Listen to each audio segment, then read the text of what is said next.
Was the chief strategist for Swift Boat Veterans for Truth, and he wrote and produced those commercials we saw in 2004. So what better person to talk about bulletproofing your service record than Chris Lasquita? Thank you very much.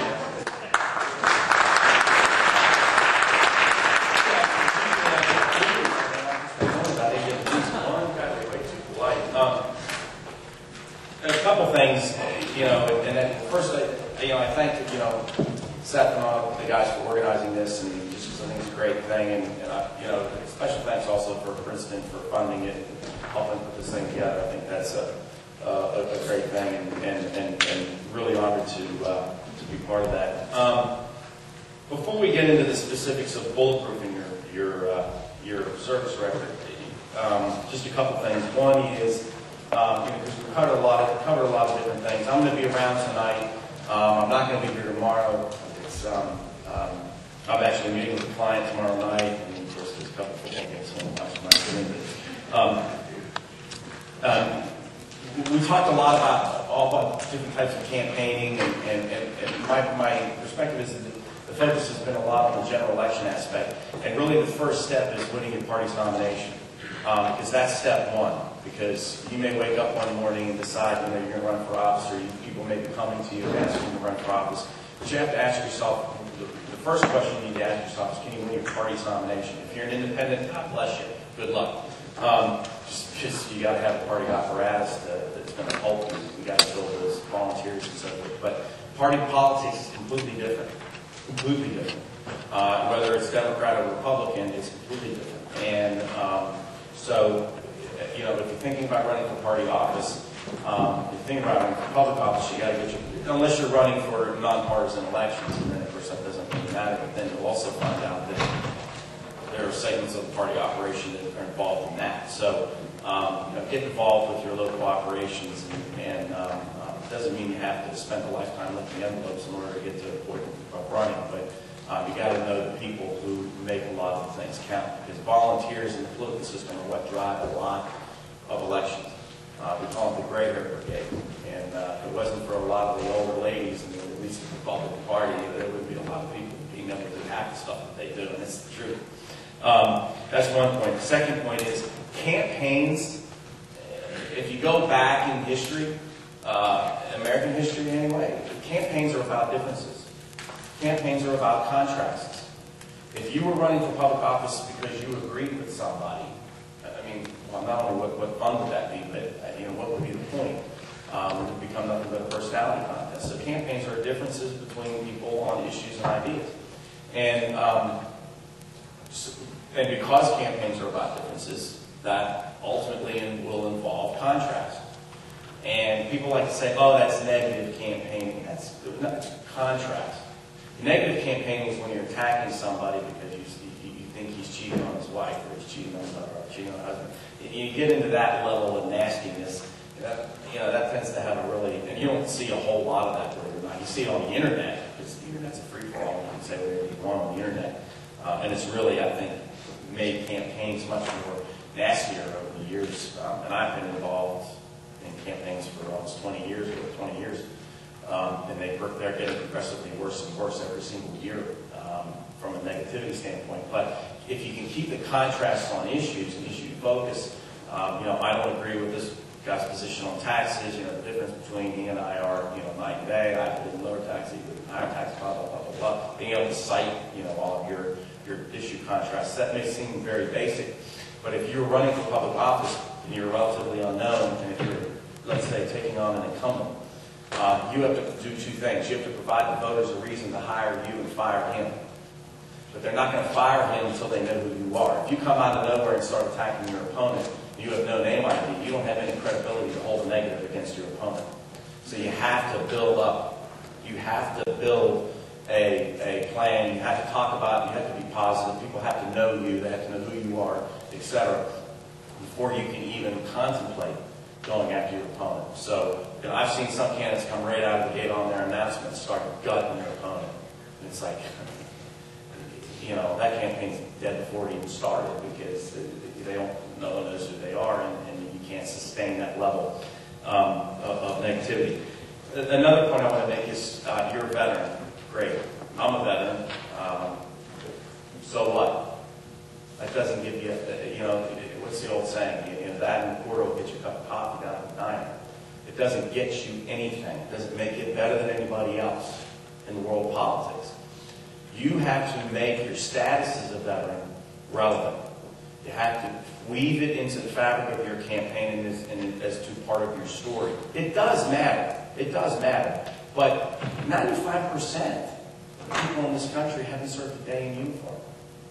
Or 90%, whatever the recent figure is. I do polls. And I've run campaigns with clients who didn't serve a day in uniform against somebody who is a veteran. And I ask the question, does the fact that they served in the military and this person didn't, does that make a difference? Overwhelmingly, no. Overwhelmingly, no, it doesn't. But you have to be able to use your experience, your knowledge as a veteran, and just because you would think it does heighten it a little bit in the fact that we're still, this country, well, at least I believe, is still at war. Some people just make no, it's not going on. It's just an unpleasantness in another part of the world. But we're at a war, so it makes, obviously, if you're a theater veteran, it makes your experience a little bit more relevant depending on how you see the world. But just because you're a veteran doesn't make you an expert on veterans affairs. It doesn't make you an expert. It may make you a little bit more knowledgeable, but it doesn't make you an expert on defense policy. But you've got to be able to use that as a way to build your character. And this is where I'm going with this. Campaigns, yes, they're won and lost on issues. But if you walk the 38% Republican in any given state, they're going to go in and hit the lever for the R, and the Democrats are going to go in and reflexively hit the lever for the Democrat. There's that middle group. And if you ever ask anybody, well, who you vote for? Well, I don't vote the party, I vote the man. Or the woman. But, I don't vote the party, I vote the man. But what they're saying is they vote character. They're going to make their decisions on whoever. Yeah, sure, the positions on issues are important to them. But they may not be necessarily completely motivated. They may be a fiscal conservative and a social moderate. And so they consider themselves an independent. So, they're happy with either candidate, but they're looking for, what is it about this one person that's going to make me vote for them? And a lot of times they will say it's, I vote the man, I vote the person. And that means character. Character is summed up with a couple of basic things. I trust this person. Does this person see the world like I do? Is this like the person I want to have a beer with or lemonade with or wherever in Georgia lemonade. And so you have to be able to relate. We've had a lot of good speakers today who've got an enormous amount of experience. But if you are going to talk about your military record, please make sure you do it accurately, because there are people like me who know where to look. I know where to look. I spent 10 years in the Marine Corps, spent 4 on active duty, 6 in the reserve. I was wounded in combat in 1991. I know the award system. I know about after-action reports. I know how to dig them up. I know how to read them. I know what everything, there are. So if you are a candidate for public office, and you were a company commander, and you talked about, I led my company and we did all this great stuff. And of course, not all campaigns will do it, but if it's a campaign I'm involved with, I will. I'll say, okay, the first thing I'll do is I'll just want to, because I owe due diligence to them. It's not that I reflexively believe that any veterans are. It's just that I get paid to win.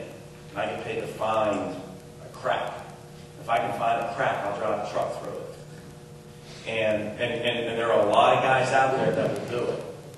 That will do it. And those of us that are involved in politics professionally, we don't get paid to make friends. I don't get paid to make friends. I get paid to win.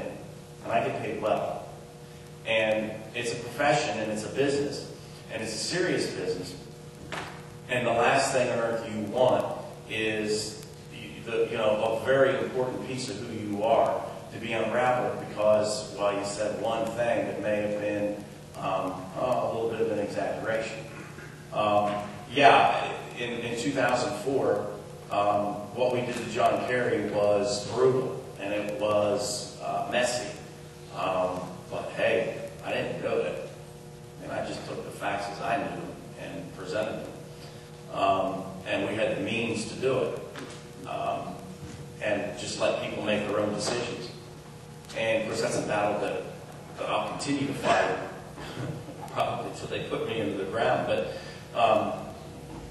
the whole aspect of who you are as a veteran, it's not an issue that, in some cases, it could be in a close race. It could be enough to get you elected. Because, but as the it used to be in American politics where, running as a veteran was a great thing because there were so many veterans who were out there. But what's happening to that population? It's going down slowly. Well, it's not going down slowly, it's going down rapidly. Because the World War II and the Korean War generation is disappearing.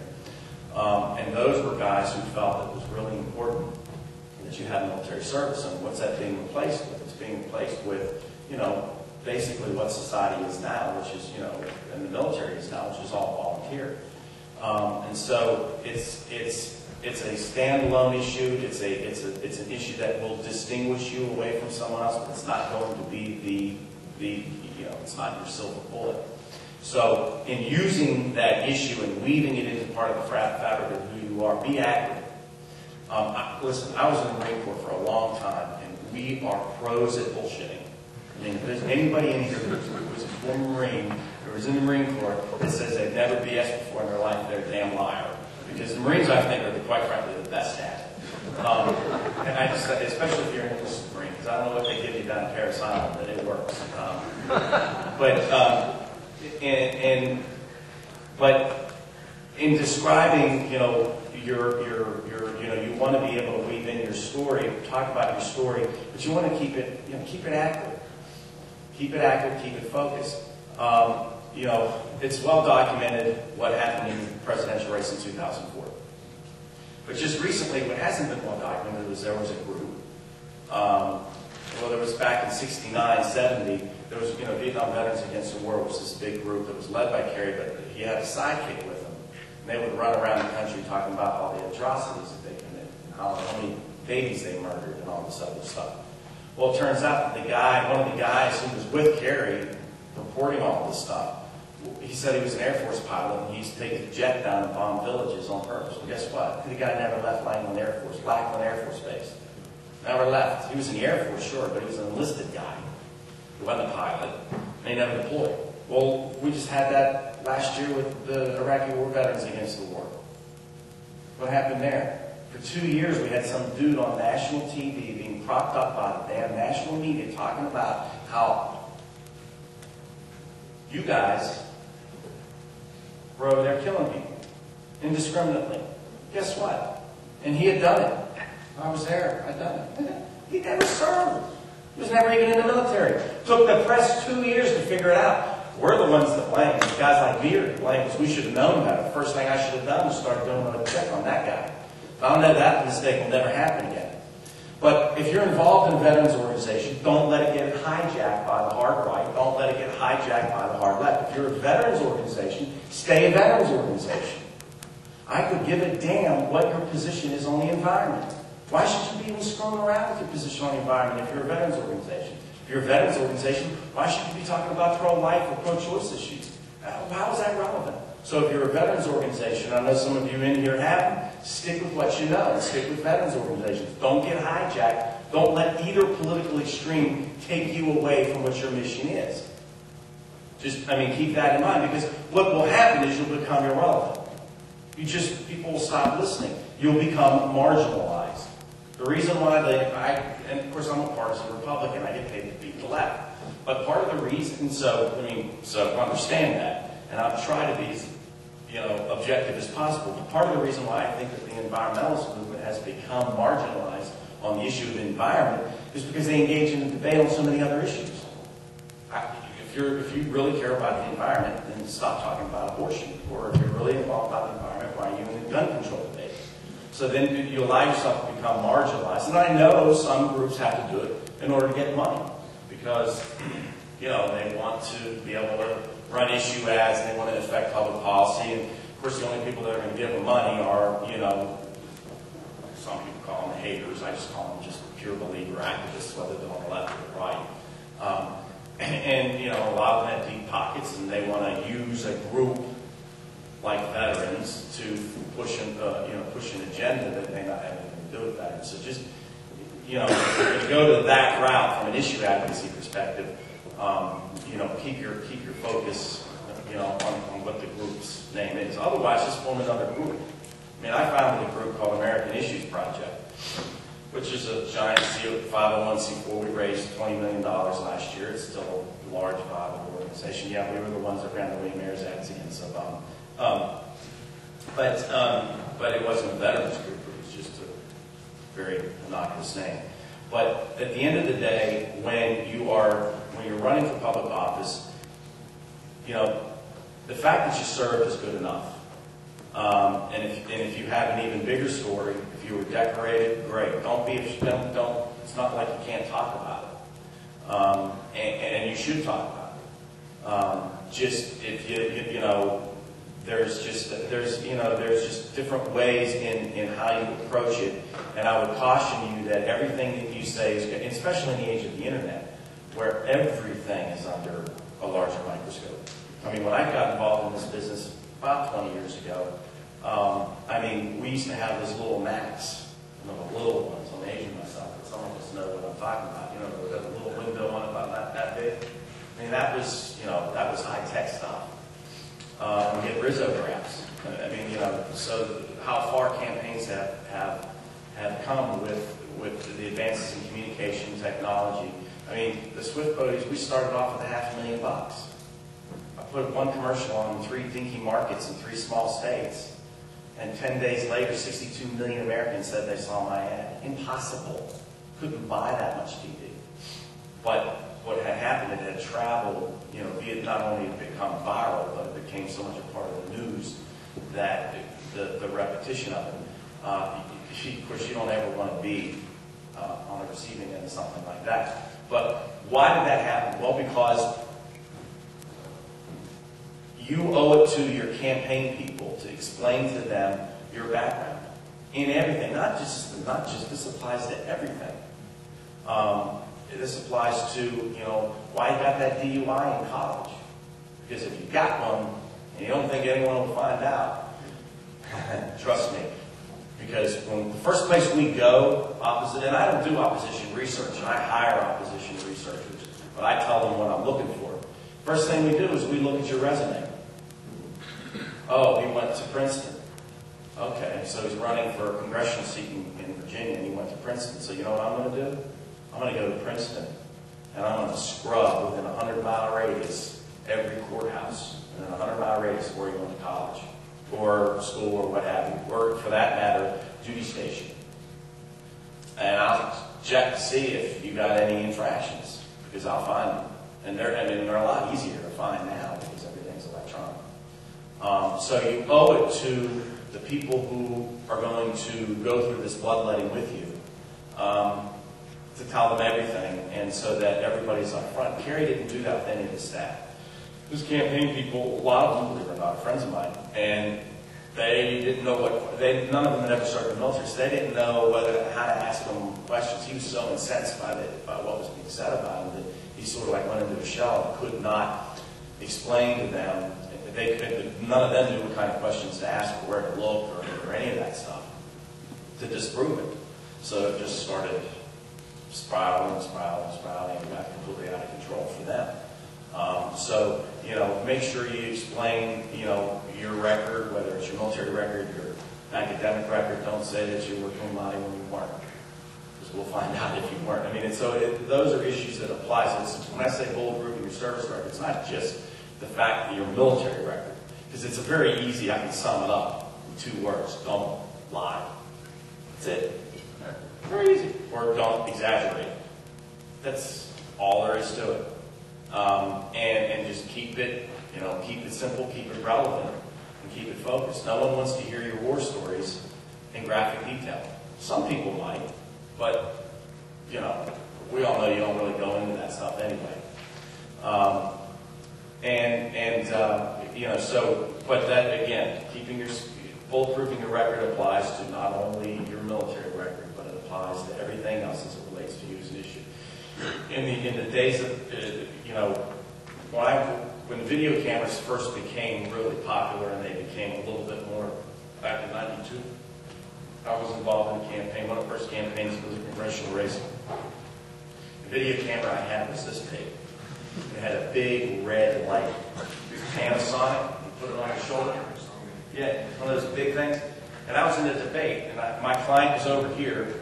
Well, I wasn't a consultant, I was a staff member of the campaign, but they were debating here. And our opponent was a woman. And I stood like 10 feet from her and just stuck the camera just like this. Just 10 feet from her, because you got to give them their space. But the red light was driving her crazy, and she stopped in the middle of the debate and started screaming at me. So what did I do? I really had some good footage, and I slowed it down and put it in a TV commercial.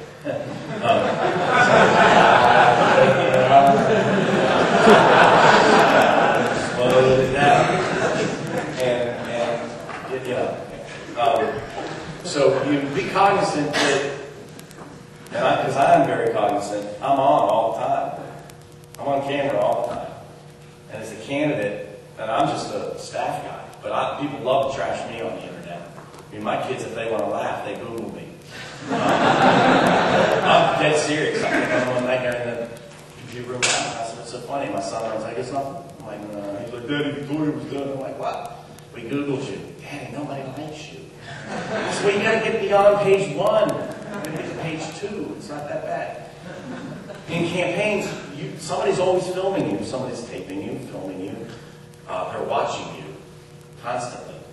So if you say something in one part of the district, you damn well better say the same thing in the other part of the district. Because if you change positions within 24 hours, everybody in that district is going to know it. Then you become a flip-flopper. Then you become a character liability. And I come from the school, and it's actually it's a tactic that Tom Harkin, senator from Iowa, perfected years and years and years. I mean, this guy's a screaming liberal representing Iowa, which is not a liberal state or a conservative, but it's very moderate. And a lot of people would say, I would say his voting record is sort of out of whack with the people. So it's like, how does a guy continue to get reelected every 6 years? He has perfected the ability to attack his opponent's strength. And that's something that I'm a big believer in doing. In 2002, I was the national political director of the Republican Senate Committee. And we had Senate races. I had a $100 million budget. And I was doing Norm Coleman, Sackville Chambliss, Jim Talon. These were all successful races. And, obviously the big issue of the day was Homeland Security, it was a midterm election, Bush's first midterm election, where historically the trends usually go the opposite way of the party in power. This was after Jefferson had switched and taken away the majority in the U.S. Senate for the Republicans. And, I'm sitting there thinking about, okay, well, how are we going to beat Max Cleveland? Because the guy's, he's a Vietnam vet, decorating all the whole 9 yards. And I was like, well, look at his voting record. I looked at his voting record on issues regarding national defense. And, he voted the defense budget time and time again. And so I figured, well, they're never going to expect it. And so that's what we did. We hammered him relentlessly that, in the state of Georgia. And just hammered him relentlessly. They never expected it because, well, he was a veteran. So no one's going to mess with him on anything dealing with national defense or veterans issues. They wouldn't possibly do that bullshit. That's the first place I'm coming. Because I'm going to take away your strength, or your perceived strength, right off the bat. Or at least I'm going to try and marginalize it.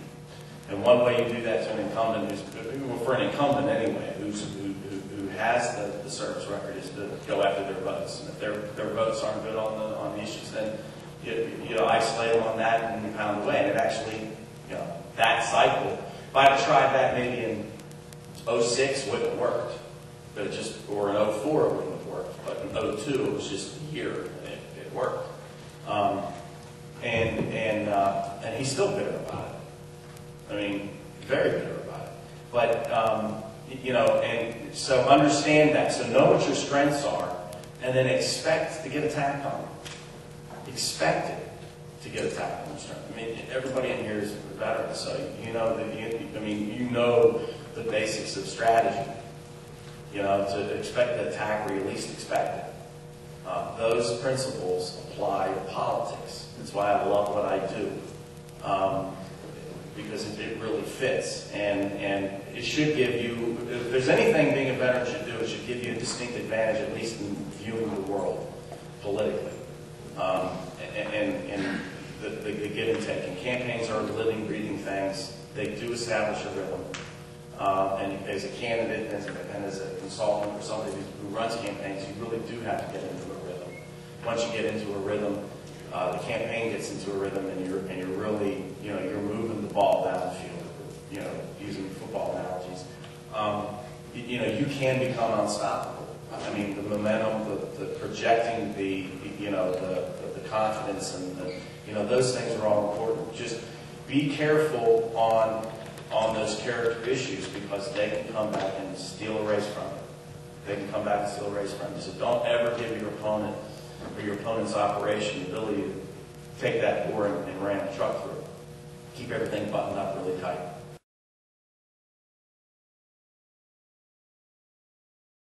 Actually, I didn't do one poll because I know what the polls would have said. It's so negative. I didn't want to do any focus groups because I've known what the focus groups were going to say. It was really a crapshoot, and it was really just a narrative was being built about Kerry that you couldn't trust him. And then so I remember I had the first ad already done, and I was sitting. Actually, it was a rare night I was home. I was watching the Democrat convention, the opening speech with Kerry. And when he stood up and said, "I'm John Kerry, I'm reporting for duty," I'm like, oh my God, I couldn't have played that any better. I couldn't have asked for it to be set up any perfectly. I mean, that's like throwing a fastball to Babe Ruth.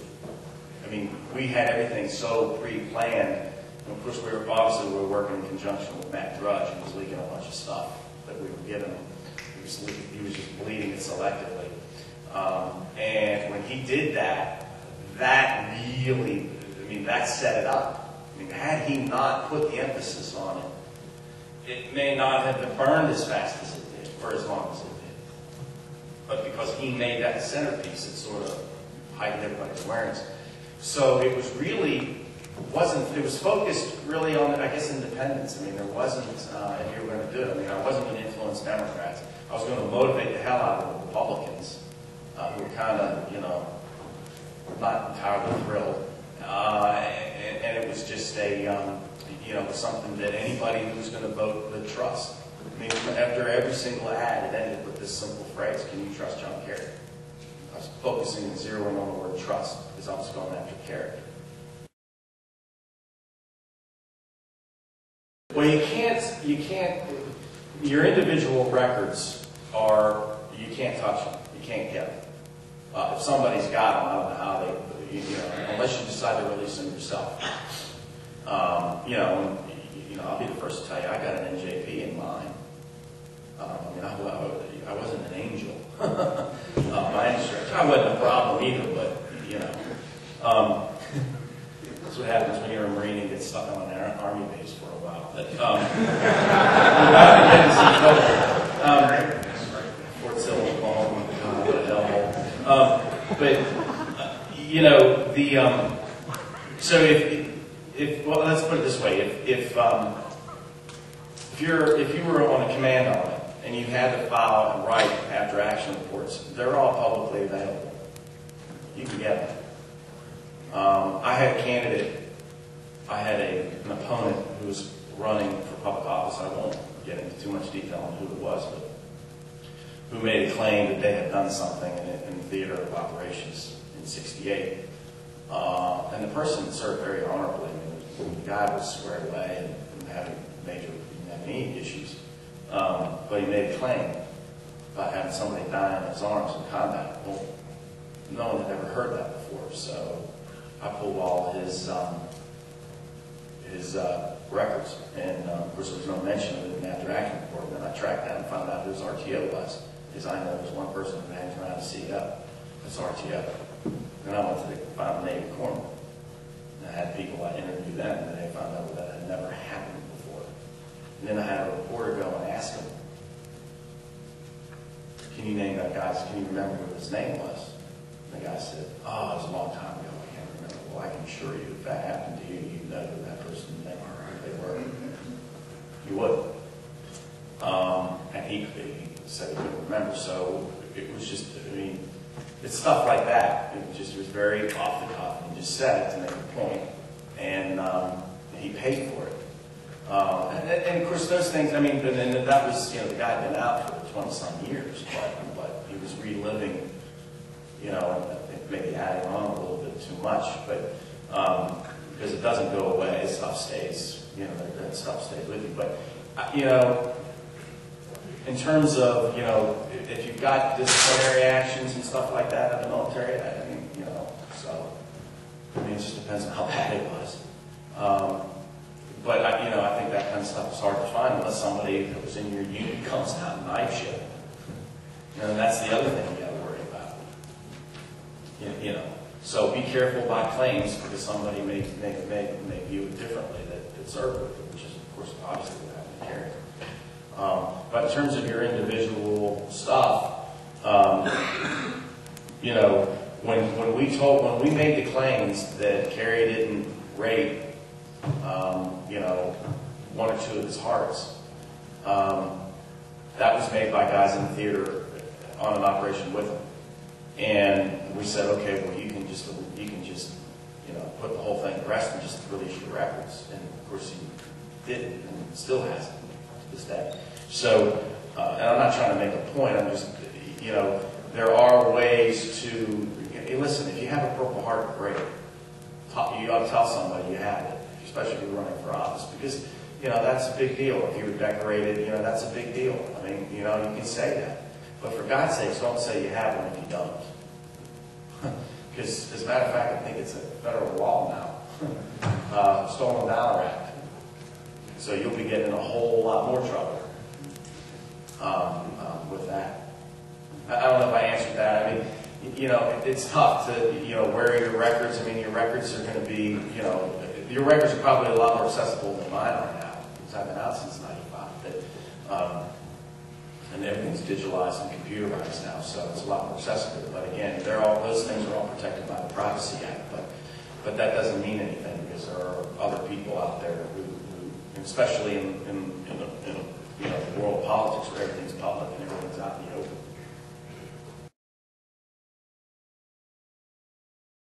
Well, the only people that care about it really is the Washington Post, but because they printed 37 articles in 7 days on the same topic. Or maybe it was 39, but who me? I mean, that's a specific issue. I mean, what you did 20 years ago, what you've written about 20 years ago, if that was a big issue, then, it should have cost Jim Webb a U.S. Senate seat. Or it should have cost Hillary Clinton a U.S. Senate seat. When you look at some of the crap she wrote, I call it crap, some people may not, but who was that revolutionary that she was supporting and wrote this big thesis on really crazy, cuckoo stuff. And, do I think that it's actually impeded her ability to be a relatively good Secretary of State? No, I don't. I don't actually think she's pretty good. But in terms of, the political aspect of it, I mean, if it's important, for one, it should be universally applied. If you're a Republican running for office, you're going to be held to a different standard, I hate to tell you, by the media. Just get used to it. That's life. And, there are some Democrats out there that may do that as well, especially if you're a Democrat that the media doesn't like. There's just a few of you. In terms of that specific issue, I'm not going to get into on tape, why I agree or disagree with the way it is. I'm sorry, thanks, Pete. That Corona commercial, you just want.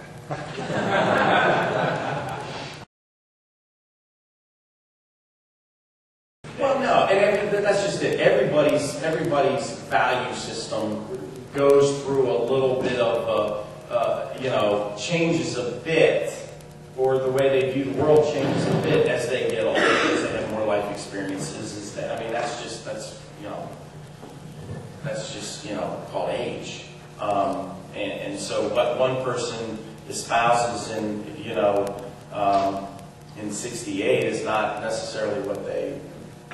I knew it was only a matter of time before somebody called the cops on them. Only a matter of time. But it's if you are, and in thesis, by the way, if there are any students here working on a PhD or they have a thesis and it's in the school somewhere, you can have it pulled. It doesn't have to be available, publicly available. So if you're going to run for public office and you've written something that you don't want to see again, pull it. And at least have a staff with at least the sense to know that they can have it pulled. And that, what somebody did 25 years ago, listen, I had clients, incumbent U.S. senators who were being attacked for something they did when they were 18. You just say, I was young and I was dumb and I was an idiot, and, obviously that's not the way I carry myself or when I have my kids carry themselves. You just have to sort of, don't get too trapped in it and just slough it off to the youth and move on. Unless it was, murder. That problem.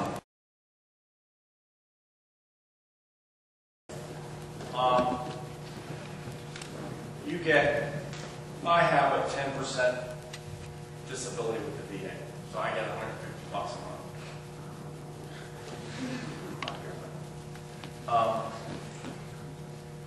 But if you have a service-connected disability, that's all you need to say. Doesn't matter what level. The people don't understand what 10, 20, 30, 50% is. They just don't, and they don't know why. And people generally think if you have a disability within the VA that it's a physical disability, not a mental one. Although I know the VA is giving disability now for PTSD, which is, I think, a valid thing. They may be a little prescribed at times, that's you're getting into the weeds. Don't allow yourself to get in the weeds on issues that 99.9% of the American public won't understand. And honestly, don't assume that they know. You just say, I'm a service-connected disability. Better. Oh, okay. And then, move right along. But, they're not going to think that that's going to impair your ability to do anything.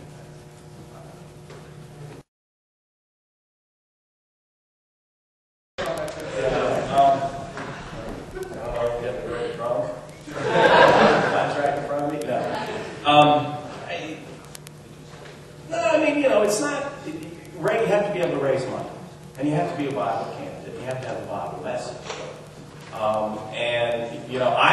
I like hard cases because hard cases are long shots, anti-establishment stuff. Because it's I'm not really an establishment kind of guy. I kind of like the going up, screw up the machine, if you will. It's kind of what I like. But if you have the ability to but generally, those guys have to have money to be able to shake up the establishment. But there's a lot of good people out there. There are. Unfortunately, I call it the Karl Rove era of politics. Karl's a brilliant strategist and a great tactician, but there's an over-reliance on, in my opinion, spreadsheets and bean counters. This matrix has got to be, it's the Washington way of running the campaign. And there's just the human aspect of it. I think is people are more willing to sit behind a keyboard for 12 hours than they are to be able to go out and meet people in a Walmart parking lot or two. As a candidate, you got to have a personality. If you're an introvert, don't run. You have to be able to connect with people. You have to be able to look people in the eye. You have to be sincere. You can't be like, oh, hey, how you doing? Nice to meet you. And moving on to the next guy. You hate people like that. It's a horrible thing, and people spot a phony and smell you out just like that. So, but in terms of finding the right people, they're out there. You know, I'll be honest with you, I hire a lot of vets to manage campaigns. Because there's one thing I know that they understand, and that's getting something done. So, to me, I love finding a guy that's, you know, a Lance Corporal or a specialist who's just got out back to do. He's looking to do something. I love him because there's nothing that can't be done in their view. So, look to your own guys first, honestly. Because campaign managing and that kind of stuff, that's built on one premise. It's built, the foundation of it is organization. The ability to force multiply. Because you can't hire a bunch of staff, so you have to motivate people to work for you for free. You got to motivate them. You can't motivate them by having some dork sitting behind a counter who's just going, the spreadsheet says we need 17 volunteers. You know, you need somebody who's going to go out and sign those people.